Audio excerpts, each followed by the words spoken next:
अति दुर्लभ है। ऐसे श्री कृष्ण भी जिनके अंचल की हवा से ही धन्याति धन्य और कृतार्थ अपने को समझने लग गए, वे श्री राधा रानी जिस दिशा में खेल रही हैं उस दिशा को नमस्कार है। ये प्रथम श्लोक चल रहा है और इसमें अधिक समय यद्यपि लग गया, परंतु ग्रंथ का सारा अभिप्राय मंगलाचरण में है। ये हमने आपको बताया, इसीलिए इसमें बहुत सी बातें बताई, साध्य साधन बताया, वस्तु निर्देश, आशीर्वाद, नमस्कारात्मक तीनों मंगल के गुण बताए गए हैं। अंतिम बात यह है कि श्री जब ऐसी दुर्लभ हैं श्री राधा का, दुर्लभ इसलिए है कि योगींद्र दुर्गम गति श्री कृष्ण के लिए भी दुर्लभ है, आप बताते हैं। तो ऐसी दुर्लभ वस्तु जब श्री कृष्ण के लिए दुर्लभ है तो हम लोगों के लिए तो आशा ही नहीं रखनी चाहिए। तो इसका उत्तर देते हैं अंतिम पंक्ति में, नहीं वो दुर्लभ तो अवश्य है किंतु धाम निष्ठा से मिल जाती है। और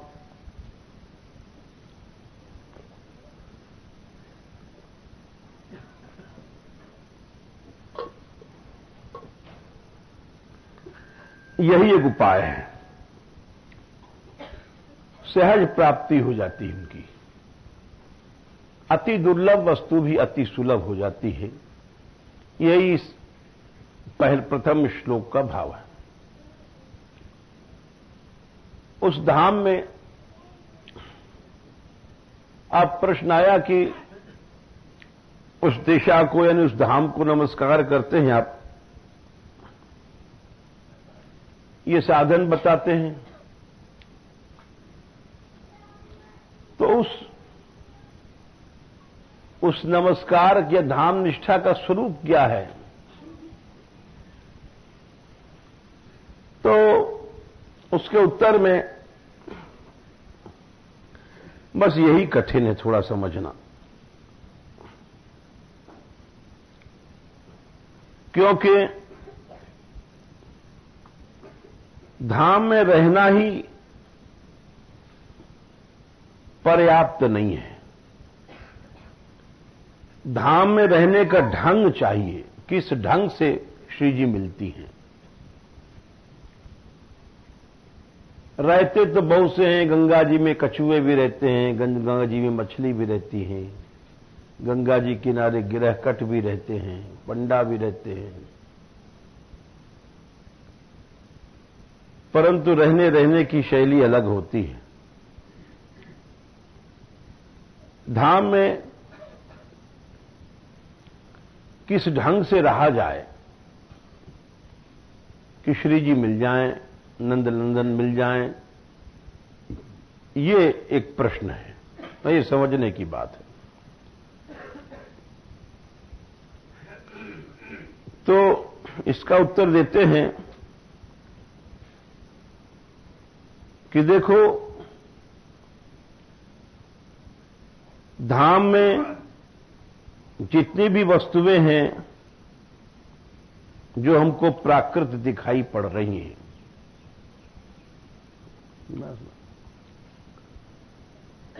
उनको जो सामने प्राकृत दिखाई पड़ रही है उसके भीतर सच्चिदानंद रूपता का भाव भर देना ही धाम निष्ठा का स्वरूप है। बस ये समझना है। हमारी आंखें जो देख रही हैं ये सब गलत है। इसके भीतर जो हम सच्चिदानंद भाव रखेंगे ये दिव्य है। और ये सब जगह जड़ में, चेतन में, अच्छे में, बुरे में, काले में, गोरे में, जितना भी भेद है, ये सब भेद मिट करके एक मात्र राधा माधव ही यहां अनेक रूप में भासित हैं। ये जब बात मन में पक्की बैठती जाती है, तब समझना चाहिए कि धाम में रहना हमको आ गया, धाम की निष्ठा हमको प्राप्त हो रही है। और ज्यों-ज्यों धाम में भाव उत्पन्न होता है, त्यों-त्यों वस्तु सामने आ जाती है, सामने आ जाएगी। इसका प्रमाण देखिए भागवत में, ये धीरे धीरे होता है, एक दिन में भाव की निष्ठा नहीं पहुंचेगी। भागवत में एक बड़ा सुंदर प्रकरण भगवान ने स्वयं कहा है। भगवान कहते हैं कि यथा यथात्मा परिमृज्यते सौ मत पुण्य गाथा श्रवणाभिधानैः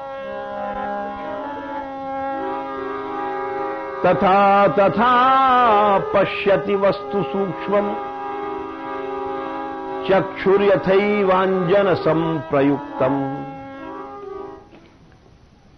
ये बड़ी सुंदर साधन पद्धति भगवान ने बताई। जैसे किसी की आंखों में कोई रोग होता है, पुराने जमाने में मोतियाबिंद का ऑपरेशन नहीं होता था, ऐसे ऐसे वैद्य थे जो अंजन बनाते थे और उस अंजन के लगाने से थोड़े दिन में मोती अपने आप कट जाता था और आंख दिव्य हो जाती थी। अब वो वैद्य नहीं रहे, वो विद्याएं नहीं रहीं,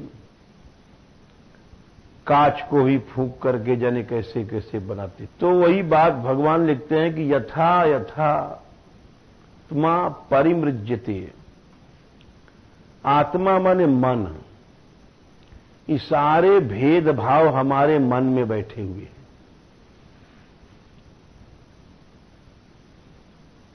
जब, और ये भेदभाव हम ही लोग सिखाते हैं, ये आपको और समझा दें, बड़ा कठिन है। जैसे लड़का पैदा हुआ तो लड़का गुस्सा करना कैसे सीखता है? मां बाप से। हिंदू का लड़का है, हिंदी बोलना कैसे सीखा? मां बाप से। अंग्रेज के लड़का है, बिना स्कूल गए अंग्रेजी बोलने लग जाएगा, मां बाप से सीखा। सारी चीज यहीं से सीखता है प्राणी। घर में हुक्का पीता है बाप, तो बच्चा हुक्का पीना सीखेगा। घर में अगर बाप मां कीर्तन करते हैं तो कीर्तन करना सीखेगा। घर में अगर मछली मारते हैं, मछली मारने का पेशा है, तो वो भी मछली मारना सीखेगा। तो ये सारी चीज सीखता कहां से है? यहीं से सीखता है ना, बाहर से नहीं सीखता। भांगी पीना सीखेगा किसी भंगड़ के पास बैठेगा, बीड़ी पीना सीखता है बीड़ी वाले के पास। तो ये भेद दृष्टि कहां से सीखता है? ये समझने की बात है। ये भेद दृष्टि हर आदमी सिखाता है। मां, बाप, यहां तक कि गुरु, आजकल हम जैसे जैसे गुरु हैं, यही लोग भेद सिखाते। संसार में भाव दृष्टि, जिसको अभेद दृष्टि कहते हैं, सिखाने वाला भगवान ने कहा है अरबों में कोई एक आध होता है, करोड़ों में नहीं, अरबों आदमियों में। बोले कैसे?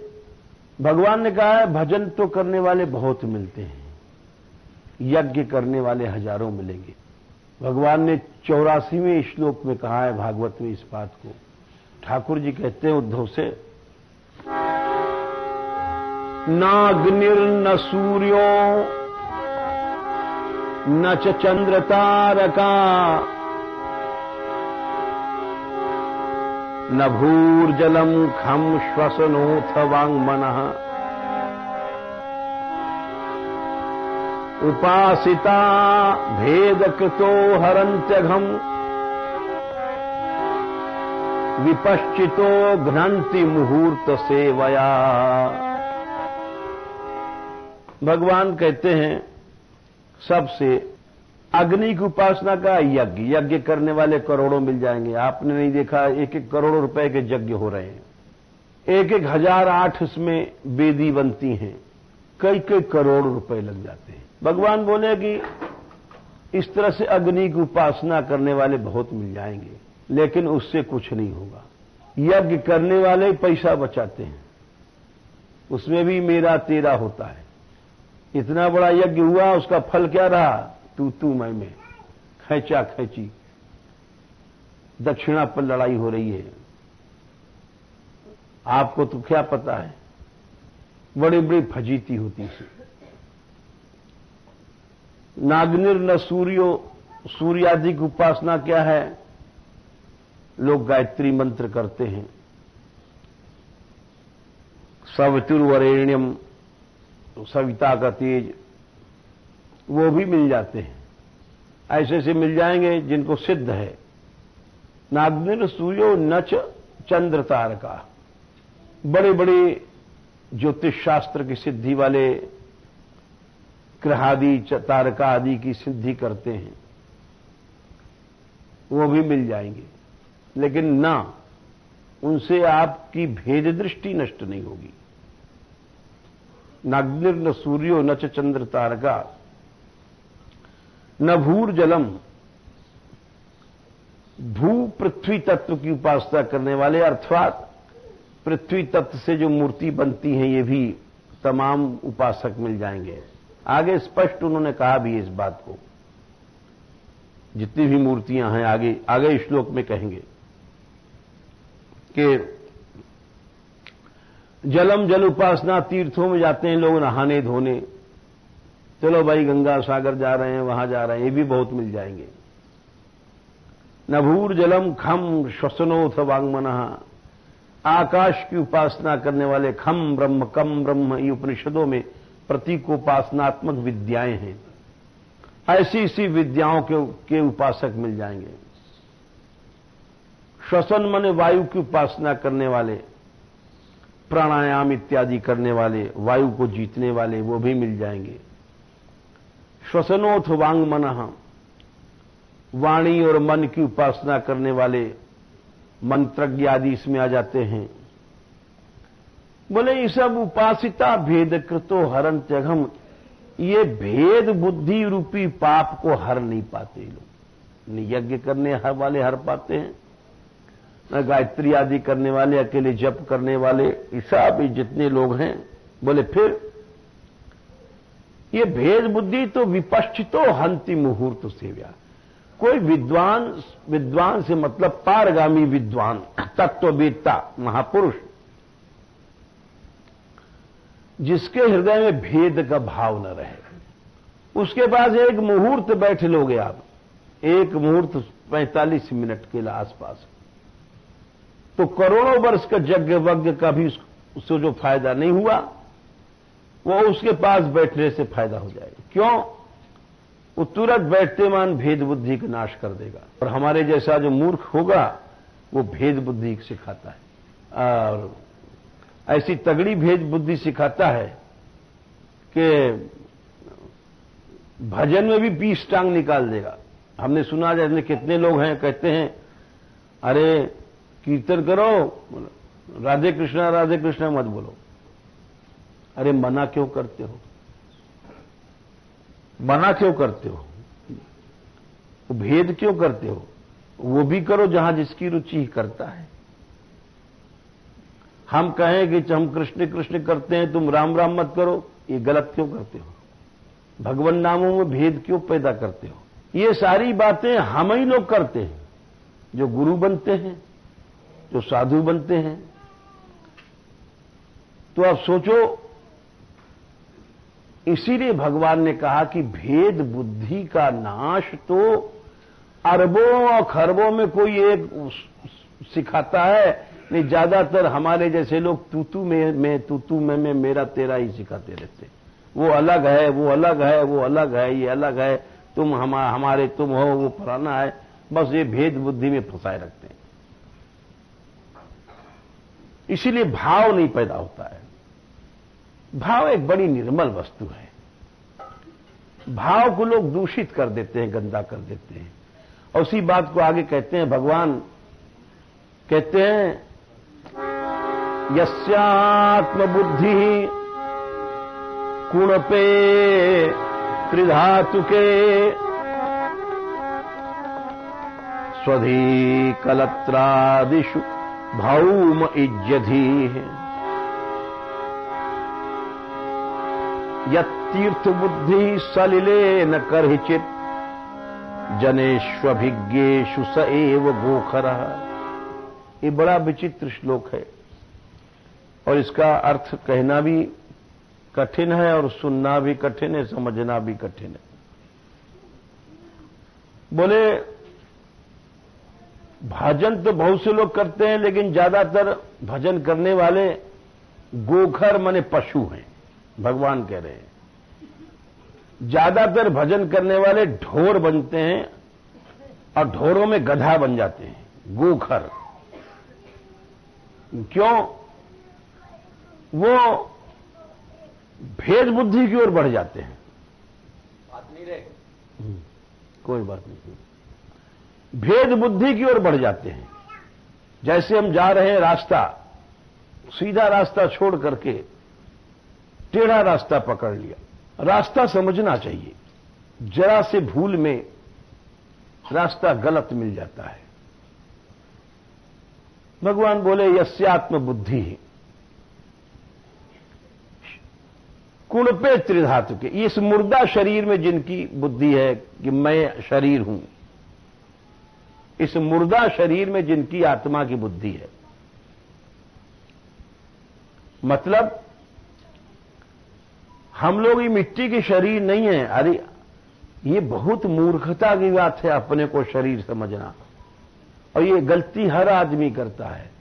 अरे इस शरीर में मल मूत्र टट्टी पेशाब खून मांस पीप कीड़े हजारों चीज, हम क्या यही हैं? हम अपने को शरीर समझते हैं, एक टट्टी का मटका समझते हैं। ये कितनी गलती बात है। भगवान कहते हैं कुण पे, अरे इस मुर्दा को तुम अपना स्वरूप समझे बैठे हो, जो मुर्दा,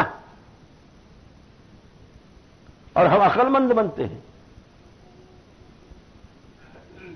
इसीलिए भगवान के भक्तों में भाव नहीं पैदा होता। क्यों?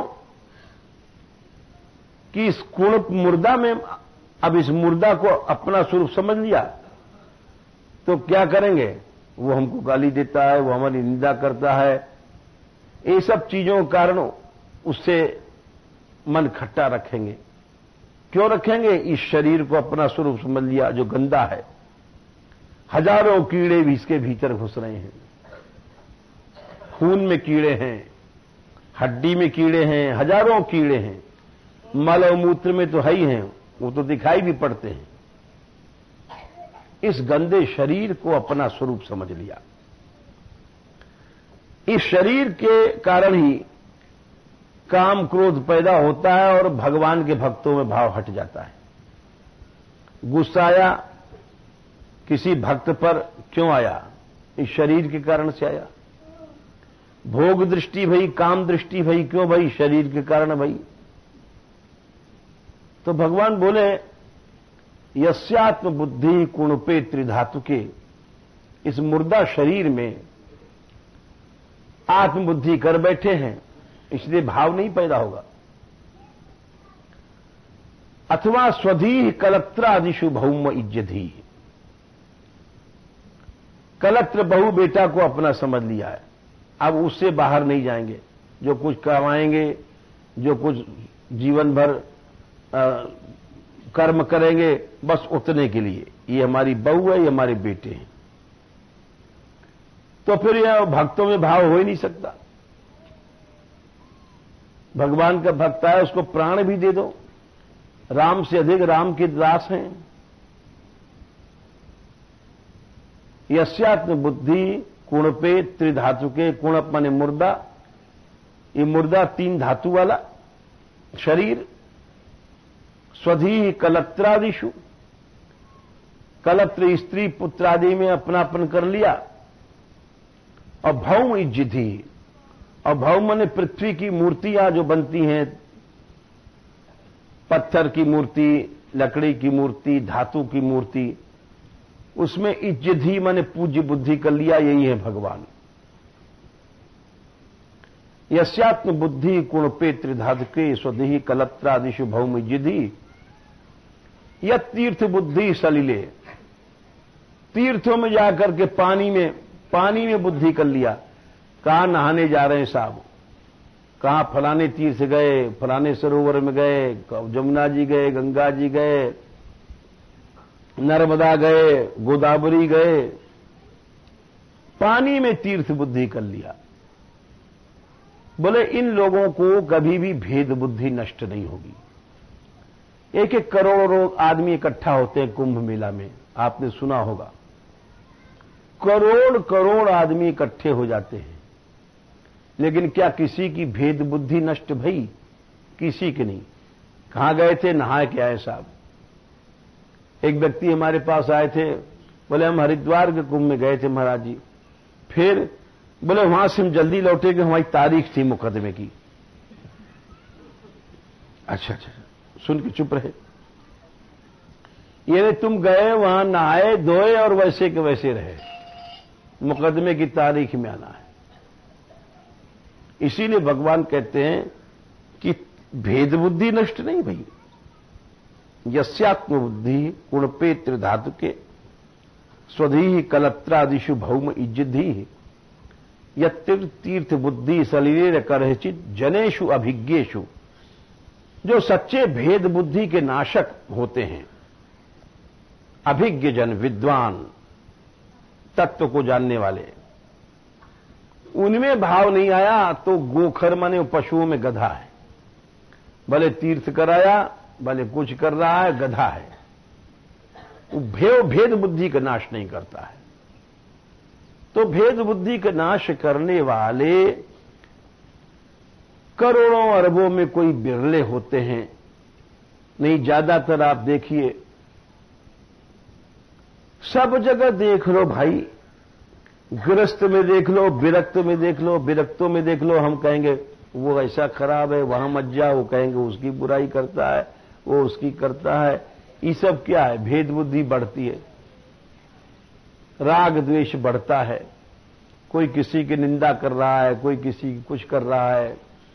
ये सब जो चक्कर चलता है, ये दिखाता है कि हमारी बुद्धि शुद्ध नहीं भई है। जैसे गृहस्थियों में होता है, वो पड़ोसी की बुराई करता है, वो कहता है वो ऐसा आदमी है, वैसा आदमी है।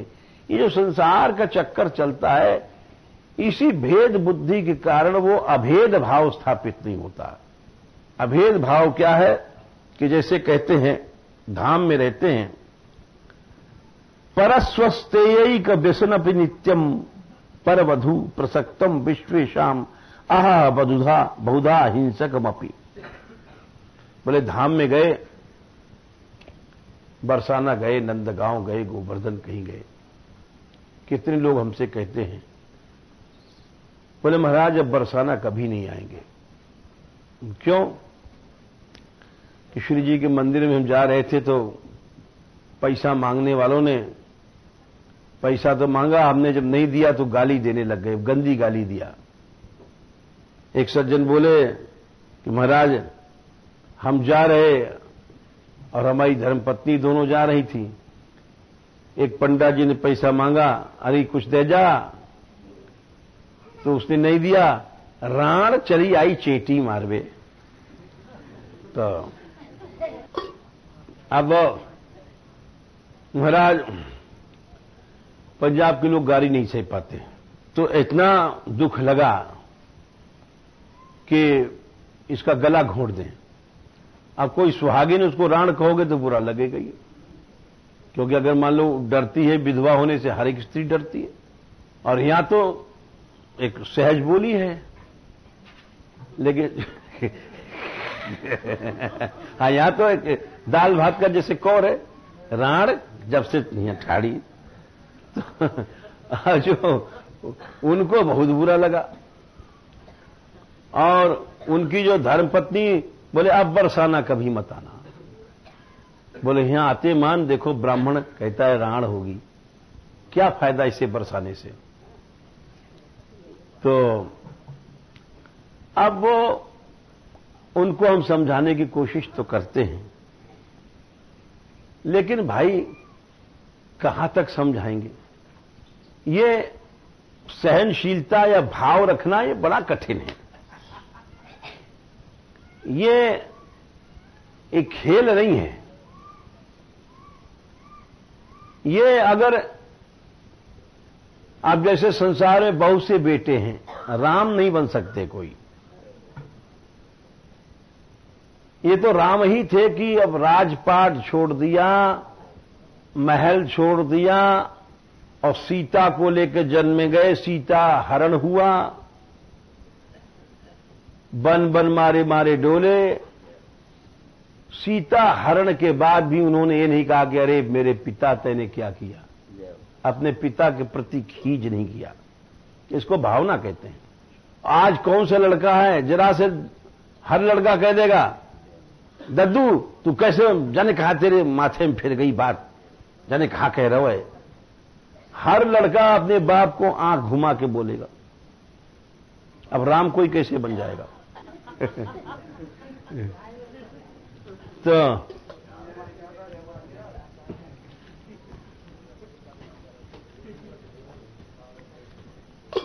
इसी तरह से अपनी मां से बोलेगा। तो हर लड़का कैसे। राम ने कैकेयी को भी सम्मान किया, सौतेली मैया थी, सौतेली जिसने वनवास दिया।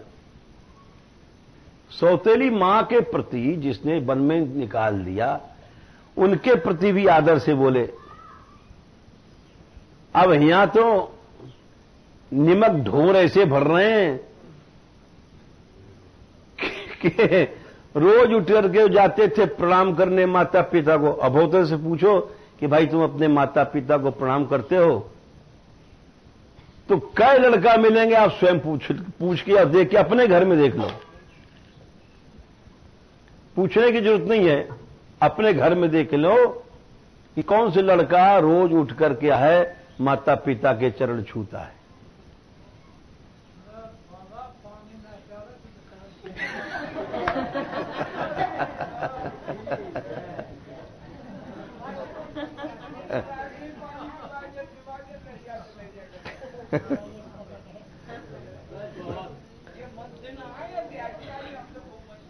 अच्छा, तो इसीलिए अब सोचो कि दुनिया में औसा पानी जन्म भर नहीं पियाएंगे और जब मरेगो जब दिन करेंगे गांव करेंगे।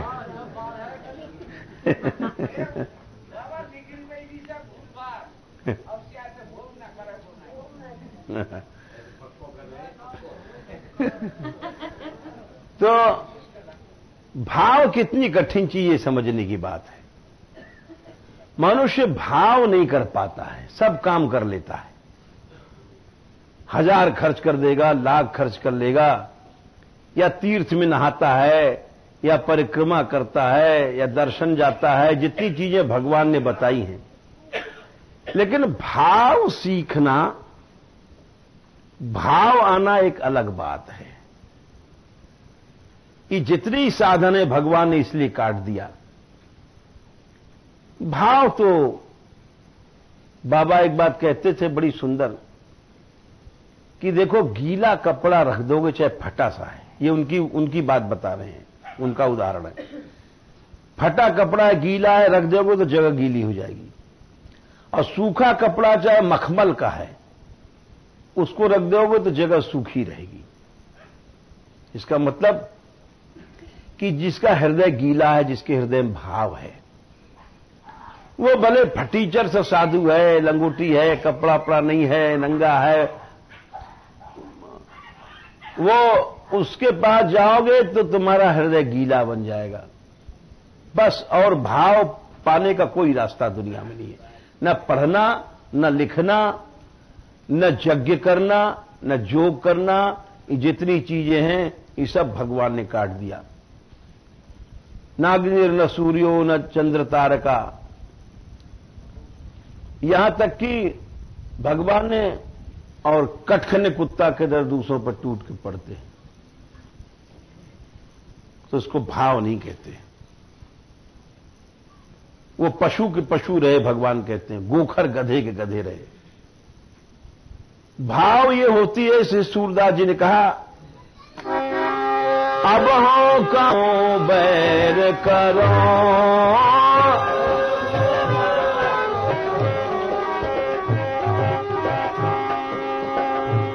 बोले सूरदास जी भाव ये है, प्रभु ने कहा है, कहत पुकारत प्रभु निज मुख ते,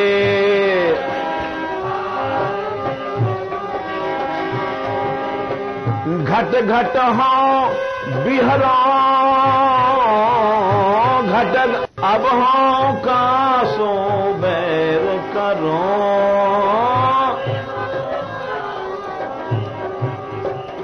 इसको भाव कहते हैं। सब जगह वही दिखाई पड़ रहे हैं। जित देखो तित श्याम मई में, जित देखो तित श्याम मई, इसको भाव कहते हैं कि अपना इष्ट सब जगह दिखाई पड़ने लग गया।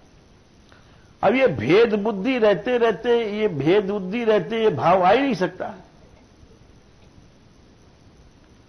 सारा ब्रज, बोले कैसे सारा ब्रज?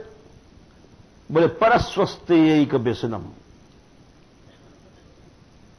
जो दिन रात दूसरे की चोरी कर रहे हैं, स्ते माने चोरी ही जिनका धंधा है,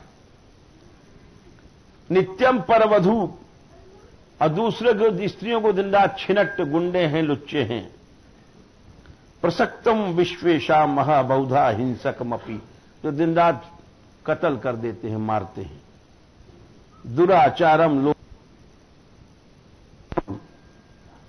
महान दुराचारी हैं, लेकिन फिर भी दीवानधस्तम वृंदावन गत जन्म ना अवगणये, फिर भी वे सब दिव्य हैं। तुमको दोष दिखाई पड़ता है, तुम उल्लू हो, उल्लू होने के कारण तुमको, उल्लू को जैसे दिन में भी रोशनी नहीं दिखाई पड़ती है, बोले इसी तरह से तुम उल्लू हो, तुमको वृंदावन का चिन्मय रूप नहीं दिखाई पड़ता है, ये दिखाई पड़ता है ये गुंडा है, बदमाश है, सारी चीजें हैं। तुम्हारे हृदय में भाव नहीं आया है। जब भाव आ जाएगा तो तुमको कोई भी वस्तु सब कृष्णमय दिखाई पड़ेगी, तो तुमको क्रोध वोध खींच भी अपने आप नहीं होगी। इसको कहते हैं भाव। जब हृदय में भाव आ जाएगा तभी सारी भेद बुद्धि नष्ट हो जाएगी। सब भगवान कहते हैं इसी बात को, यो माम पश्यति सर्वत्र, जो मुझको सब जगह देखता है, असर्वम च मयि पश्यति, बस यही है कृष्ण भाव। भागवत में भी यही बात कही गई कि सर्वभूतेषु यः पश्येत् भगवत भावम आत्मना। एकादश स्कंद में यही बात भगवान ने बताई, ये दूसरे अध्याय में, कि सभी प्राणियों में जो भगवत भाव देखता है उत्तम वैष्णव है। सर्वभूतेषु यः पश्येत् भगवत भावम आत्मनः अभूतानि भगवत्यात्मन एष भागवतोत्तम। बोले उत्तम भागवत वो है, उत्तम वैष्णव, सिद्ध भाव हो गया। बोले इससे जो नीचे वाला है, सेकंड क्लास मध्यम वाला, वो भेद रखता है। वो देखता है कि कौन भक्त है, कौन अभक्त है। इसके नीचे के श्लोक क्या है? ईश्वरे तदधीनेषु बालिशेषु द्विषत्सु च प्रेम मैत्री कृपोपेक्षा यह करोति स मध्यम। मध्यम श्रेणी का जो भक्त है, सेकंड क्लास, वो भेद रखता है। ये ईश्वर है, ये उसके अधीन भक्त है, ये बालिश मूर्ख है। द्विषत्सु जो ईश्वर से द्वेष करने वाला है, भक्तों को मारने वाला है, दुष्ट है। इसे भेद लगता है वो मध्यम श्रेणी का भक्त है, उसका भाव मध्यम है। और थर्ड क्लास कौन है? जो केवल अपनी उपासना, अपनी उपासना अर्चा मूर्ति में ही भगवान का भाव रखता है। अर्चायामेव हरे श्रद्धेयते, क्या है? अर्चायामेव हरे पूजाम यह श्रद्धेय, ठीक है। केवल अर्चा माने अपनी जो उपासना हम करते हैं, जैसे ठाकुर सेवा करते हैं, उतने में हमने भगवान को सीमित कर लिया। न तद भक्तेषु चान्येषु, उनके भक्तों में नहीं किया, अन्य मने और लोगों में नहीं किया, तो प्राकृत स्मृत है, वो अत्यधिक निम्न श्रेणी का भक्त है। भगवान यही भाव सीखना चाहिए। ये भाव नहीं आ पाता है। जब भगवान कहते हैं, मूर्ति उपासना में भी भाव नहीं आ पाता है। जन्म भर लोग करते हैं। श्री गोसाई विट्ठलनाथ जी एक बार आ रहे थे, एक ऐसा घोड़ा था, भेंट किया था उन्होंने बादशाह ने, कि रोज गोकुल से यहां आ जाते थे, जतिपुरा यानी गोपालपुरा, यहां भी जाते थे, वहां भी जाते थे। तो वहां से आ रहे थे घोड़े पर, देखो इसको वैष्णवता कहते हैं। तो रास्ते में एक मुसलमाननी प्यासी मर रही थी। उन जमाने में जगह जगह पानी की व्यवस्था नहीं थी जैसे आज है। दूर दूर कहीं गांव में कोई कुआं मिलता था, इतने कुआं भी नहीं थे उस जमाने में। 500 साल पुरानी बात है। आज तो हैंड पंप घर घर लग गए हैं। हम पुरानी बातें कह रहे हैं। जब पानी में कितने लोग प्यासे मर जाते थे, तो वो घोड़े पर चढ़ के आ रहे थे। उनके साथ श्रीनाथ जी की झारी थी। झारी माने जिसमें पानी रखते हैं ठाकुर जी को। यमुना जल लाते थे वे, और श्रीनाथ जी को यहां जतिपुरा में वो यमुना जल ठाकुर जी को रखते थे, भोग में मतलब। तो सोने की झारी थी, उसमें पानी था यमुना जी का। रास्ते में घोड़ा चला जा रहा है, खड़गड़ खड़गड़ खड़गड़ टपाटप टाप उड़ाते बड़ी तेज से। देखा, अचानक नजर गई कि रास्ते के किनारे एक मुसलमान की स्त्री ऐसे ऐसे से कर रही, मर रही है। तो उन्होंने कहा क्या बात है? तो खवास माने सेवक साथ में रहता था।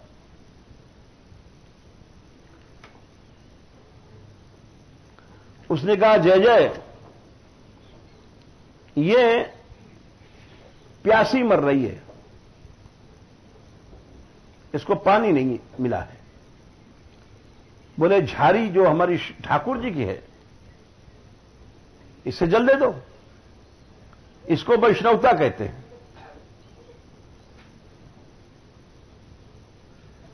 सच्ची वैष्णवता यह है, हर प्राणी में भगवान को देखो। तो उसने कहा खवास ने कि ये छिप जाएगी, मतलब शुद्ध हो जाएगी। मुसलमान की स्त्री है। बोले अरे बावरे, तू अभी श्रीनाथ जी की उपासना नहीं जान पाया। वही प्रभु तो इसके घट में दे दिया, प्राण रक्षा हो गई। यानी इसको कहते हैं वैष्णवता, इसको कहते हैं भाव। हम लोग उपासना तो करते हैं, लेकिन वो बंधे रहते हैं एक दायरे में कि इतना ही भगवान है। दूसरे पे रिसाएंगे, फफियाएंगे, क्रोध करते हैं। बस वो वहां पर समझ नहीं पाते भाव, और इसीलिए ब्रज में रहने पर भी ब्रज भाव की सिद्धि नहीं होती है। भावना क्या है लोग जानते ही नहीं। ये इन उदाहरणों को पढ़ते भी हैं, ये भी नहीं, ऐसा नहीं, कितने लोग पढ़ते हैं लेकिन पढ़ने के बाद क्रिया में नहीं आती, क्योंकि हृदय में माया बैठी हुई है, जकड़ा हुआ है।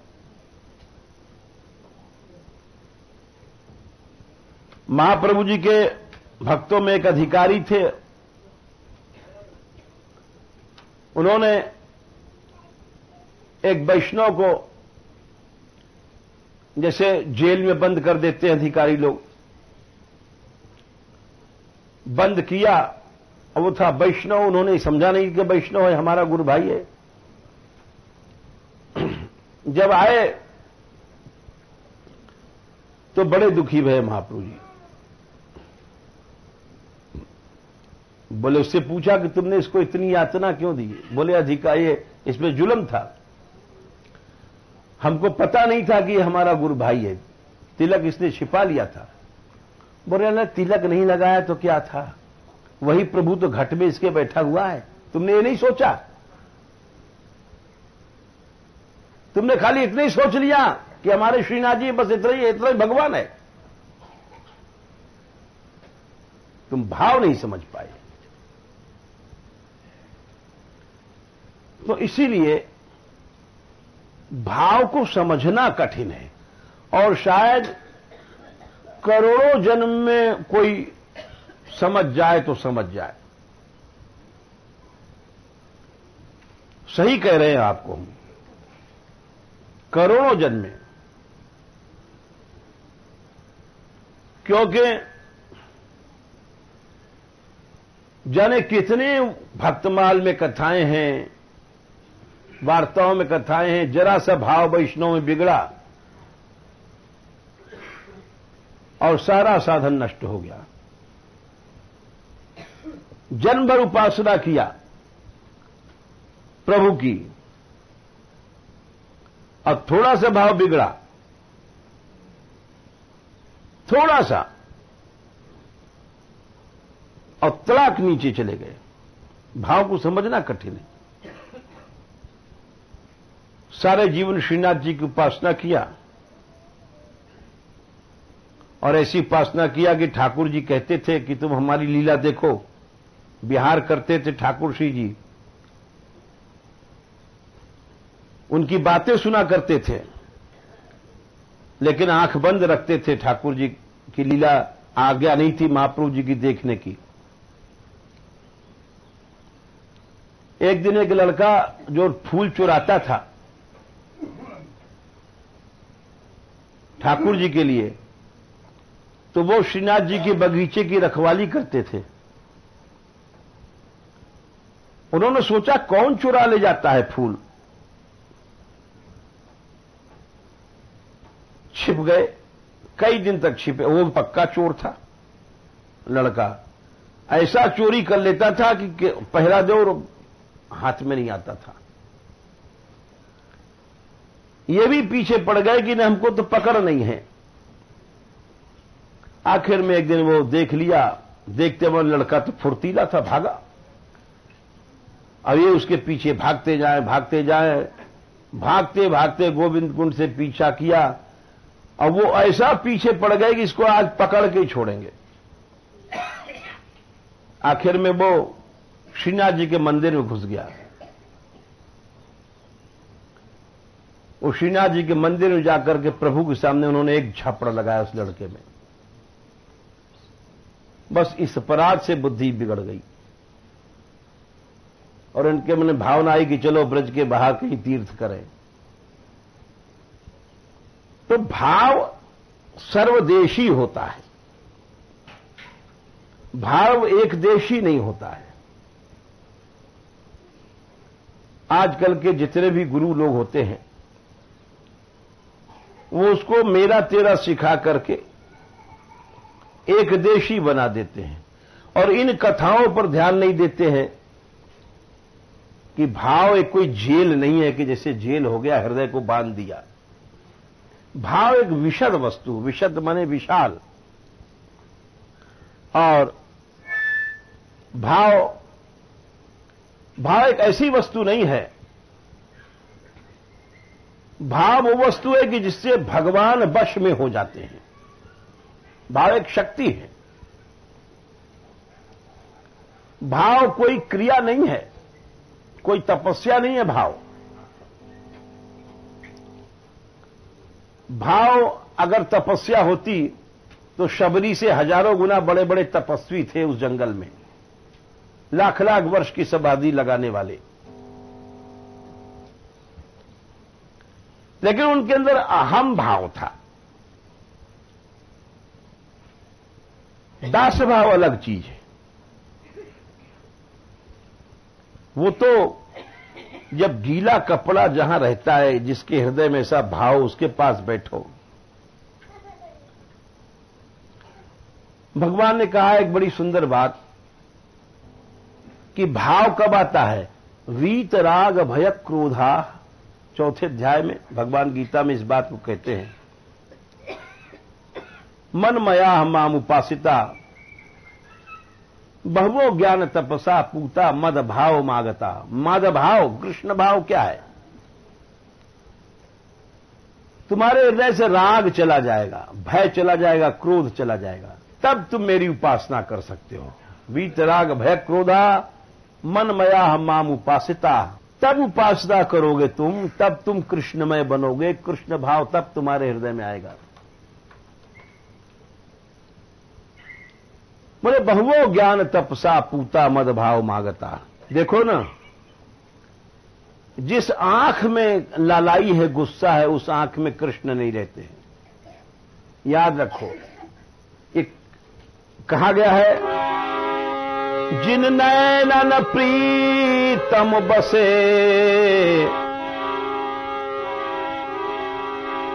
काजर रेखन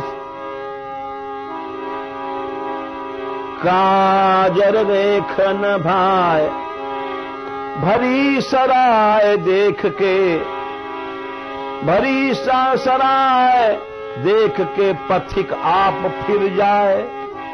जिन आंखों में कृष्ण है, बोले वहां तो काजर भी नहीं लग पाता है, मतलब देह के अनुसंधान भूल जाता है, अपने शरीर को सजाना। वहां फिर गुस्सा गुस्सा कहां रहा? वहां तो किसी ने कुछ किया, भक्त मुस्कुरा देता है, गुस्सा आता ही नहीं है कि सब प्रभु हैं। इसको भाव कहते हैं। सब प्रभु हैं, इसको भाव नहीं कहते हैं। अब हमारे जैसे लोग भजन भी करेंगे तो वो भजन को भी वहां अखाड़ा बना देंगे। जैसे आपको उदाहरण बताते हैं। एक बात, हम बहुत पहले यहां जब आए थे तो यहां कुआं हुआ नहीं था, तो इस कुआं पर नहाने जाते थे। अब एक दिन कुआं पर नहाने गए तो दो छोरा थे, वो नहा रहे और आपस में लड़ाई होने लग गई दोनों में, गाली गलौज। और बात क्या थी? एक छोरा कुआं पर बैठ के हनुमान चालीसा पाठ कर रहा था और दूसरा आया बाल्टी लेके नहाने लग गया। तो उसने कहा, अरे उधर चले जा, पाठ नहीं करने दे, हनुमान जी को पाठ कर रहा हूं। तो बोले, अरे तो तेरे बाप को कुआं है, पाठ कर रहे हो तो कोई एहसान कर रहे हो वहां पे? ये तो कुआं ना हाईवे को हो, और वहां परे को चले जा पाठ करे तो। बोले सारो बदमाश, जाने नहीं पाठ कर रहे हो हनुमान जी को, और यूं कहे कि दूर चलो जा, कहां को नास्तिक आएगा वो। अब वो बोले तो सारे कहे दो लगाऊं तेरे में, बड़ो भजन आंधी को बाप आएगा उस सब। और होते होते वे आगे लड़ाई की ठन गई। अब वो पाठ किस काम का? वो पाठ रहा कि अखाड़ा का दंगल हो गया।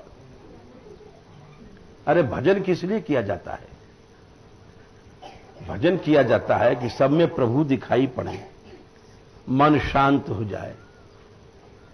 अब तुम्हारा भजन ही दंगल बन गया तो मूर्ख आदमी जब भजन करने जाएगा तो वो अपने भाव को नहीं देखता कि हमारा भाव किस समय बेभाव हो गया, क्रोध भाव आया, खीज भाव आया, द्वेष भाव आया। यानी जब ये सब भाव आते हैं, जब भगवान चले जाते हैं दूर। समझो, जैसे आप, किसी ने कहा कि हम साहब से मिलना चाहते हैं, कोई अफसर था। तो बोले ठीक है, वो संझा को मिल जाएंगे आपको, शाम को। और बेचारा घर में गया मिलने, वो डाली वाली अफसर के लिए फल वल माला वाला लेकर के और भेंट में लेके बड़े खुश रहेंगे। और वहां घर में साहब में और साहबिन में बाज रही थी, लड़ाई हो रही थी। साहब रसिया रहे अपनी साहिबिन पर, बात बहुत ज्यादा गर्म हो रही थी। और गुस्से में साहब भीतर से निकले और अपनी स्त्री को ऊट पटांग बकते हुए, बहुत ज्यादा लड़ाई हुई थी। और जैसे गुस्से में बाहर आए, उसको पता नहीं था, तो समझा कि साहब संझा को मिलते हैं। जैसे गुस्से में आया, वो तो मारपीट होते बच गई थी, भारी लड़ाई हुई थी। गुस्सा ही तो है, साहब को आ गया। जैसे ही गुस्से में बाहर आया, उसने डलिया ऐसे किया सिर में उठाया कि डलिया फेंका, भाई बहू का गुस्सा उस पर गया, उसी की डलिया उसके माथे मारी। अब उसने क्या किया, वो तो बेचारा तुमको भेंट लाया है। तो अब वहां इस दृष्टांत से समझो। और वो बेचारा भागा, उसने समझा कि हमने क्या बुरा किया, हम तो इनको डलिए लाए थे। तो जब हमारे हृदय में ये सब विकार आते हैं, काम, क्रोध, मोह, लोभ, उस समय आए भय भी प्रभु वापस चले जाते हैं। ये सब चीजें भगवान से दूर कर देती हैं। इसीलिए ऐसा भाव जो कहा जा रहा है कि धाम में सब प्रभुमय हैं, ऐसा हम अपनी ओर से नहीं कह रहे हैं। ये देखिए, ये शतक का श्लोक था, राधा सुधानिधि में भी यही बात कही गई है। भाव क्या है कि सब राधा रानी का स्वरूप दिखाई पड़ने लग जाए। देखो, सदयोगीन्द्र सुदृश्य सांद्र रसदानंदैक सन्मूर्तया सर्वेप्यद्भुत सन्महिम्नि मधुरे वृंदावने संगता ये क्रूरा अपि पापिनो न च सतां संभाष्य दृश्याश्चये सर्वान् वस्तुतया निरीक्ष्य परम स्वाराध्य बुद्धिर्मम। क्रूर पापी लोग हैं, उनको भी देख करके स्वाराध्य बुद्धि हो जाए, ये है राधा रानी की उपासना। और राधा रानी की उपासना करने वाले ही भेद सिखाते हैं, हमने देखा है। बोले हमारे संप्रदाय का है, उससे मत बोलना, वो दूसरा धर्मी है, अन्य मार्गी है, उससे नहीं बोलना। अरे वृंदावन में रहने का तुम फायदा ही नहीं समझ पाए। तुम्हारे आचार्य कहते हैं कि सबसो हित निष्काम मत, सबसे प्रेम रखो, निष्काम बुद्धि रखो। तुम तो सबसे भेद बुद्धि सिखा रहे हो, तुम भाव कभी नहीं पा सकते हो।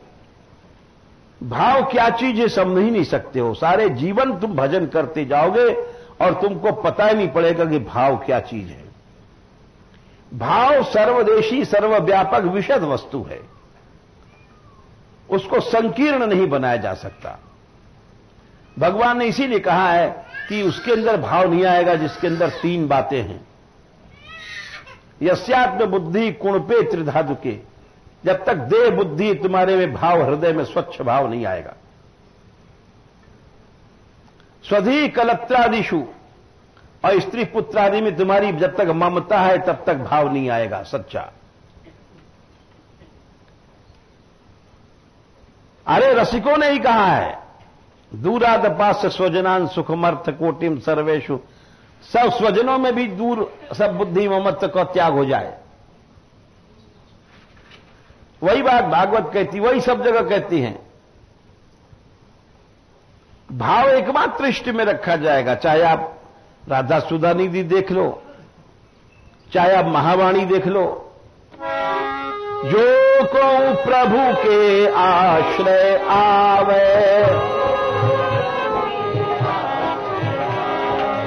सो अन्याश्रय सब छिटकावे।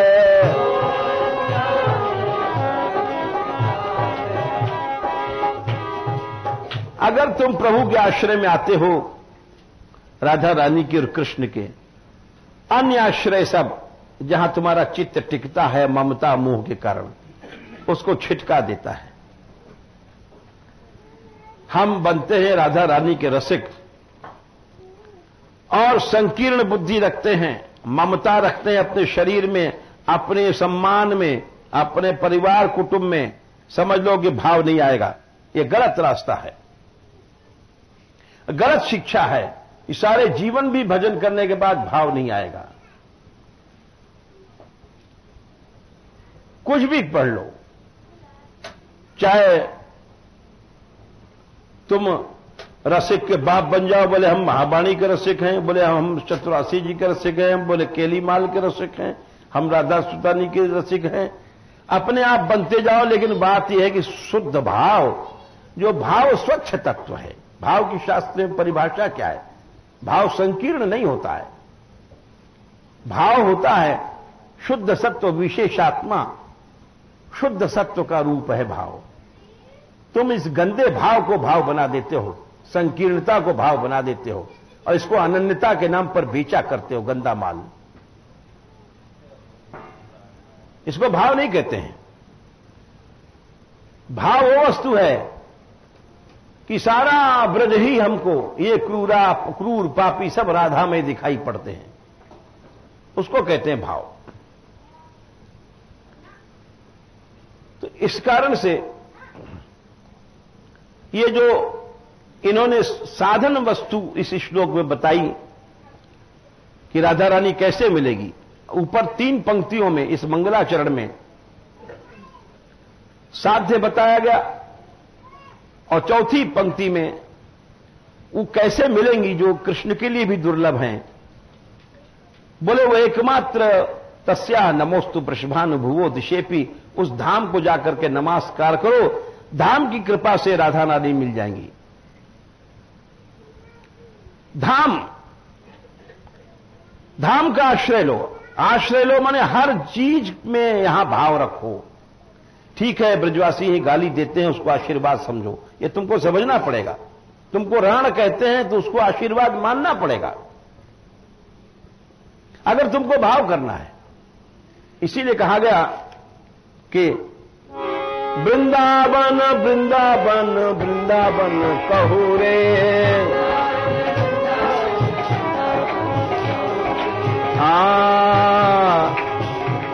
बोले धाम राधा कृष्ण छोड़ करके खाली वृंदावन वृंदावन, बरसाना बरसाना, नंदगांव, गोवर्धन कहो, इतने में भगवान मिल जाएंगे।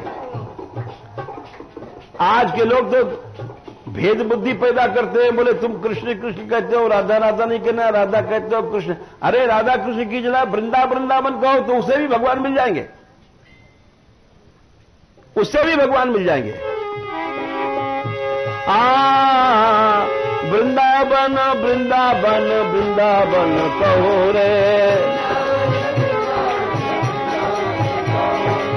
वृंदावन की कुंजन की छाया में रहो रे।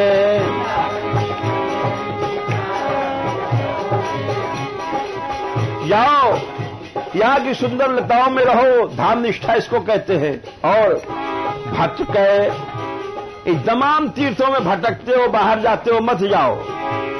भटके मत देश देश, बेश क्यों लजावे।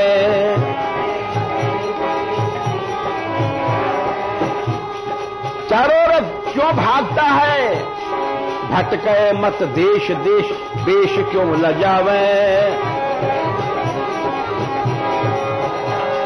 कुंजन के कोने परो जुगल क्यों न गावे। किसी कुंज में पड़ जा और जुगल का गान कर निष्ठा के साथ, धाम निष्ठा से राधा रानी मिल जाएंगी। बोले हम तो जाते इसलिए साहब, हमारे स्थान का बहुत खर्च है, नाज उघाई करना पड़ता है, पैसा लाना पड़ता है। बोले अरे मूर्ख, तेरा भाव नहीं है, तेने सहारा ले रखा है दुनिया वालों का, क्या राधा रानी तुझको नहीं देंगी? तो दरवाजे दरवाजे घूमता है। राख विश्वास जिय पालन करी है श्री राधा, राख विश्वास जिय पालन करी है श्री राधा। बंशी अली सत्य सत्य पूजी हैं सब साधा, बंशी अली सत्य सत्य पूजी है सब साधा। हे वृंदावन वृंदावन कहो रे, वृंदावन। इसीलिए कहा गया कि राधा रानी से मिलना है तो उस धाम को पकड़ लो, उस दिशा को, धाम को। यस्या कदापि वसनांचल खेलनोत्थ, धन्याति धन्य पवनेन कृतार्थमानि। योगीन्द्र दुर्गम गतिन मधुसूदनोऽपि, तस्या नमोस्तु वृषभानुभुवो दिशेऽपि। नमो महद्भ्योस्तु नमः शिशुभ्यो, नमो युवभ्यो नमः आवटुभ्याम्। ये ब्राह्मणा गाम अवधूत लिंगा, शरन्ति तेभ्यः शिवमस्तु राज्ञाम्। राधे राधे राधे राधे श्याम, राधे श्याम श्याम श्याम, राधे राधे।